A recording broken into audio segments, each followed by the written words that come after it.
All right, it is said to be popular in a section of Nakuru. It turns out, however, that the specific brand of yogurt is nothing close to the real yogurt.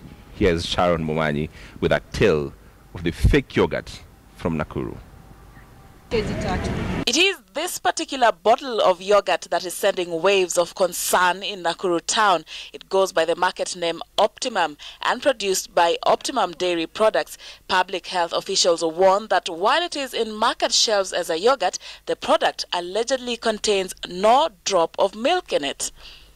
The health officials raided the production house of the product, revealing that its ingredients include corn flour, a product specially made for thickening soups, sauces and gravies, as well as henna, a product that is used for decorating nails, mostly by women. Mix corn flour and water, and thereafter they mix with the stabilizers and some cultures, and then they mix the colors, and later on they add some sugar which they boil before they pack. They do the cooling and then packing.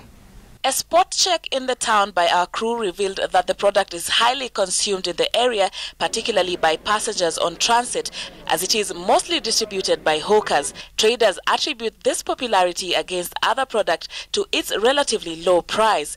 Some people wholesale too.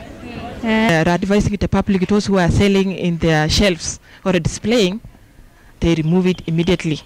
5 suspects were arrested and arraigned at the Nakuru Law Courts Monday in relation to the case. They include the business owner Eusemia Osore and 4 employees, Myrin Richards, Kanuti Osore, John Ombongo and Luke Ochieng. The case is scheduled to be heard on the 27th of April.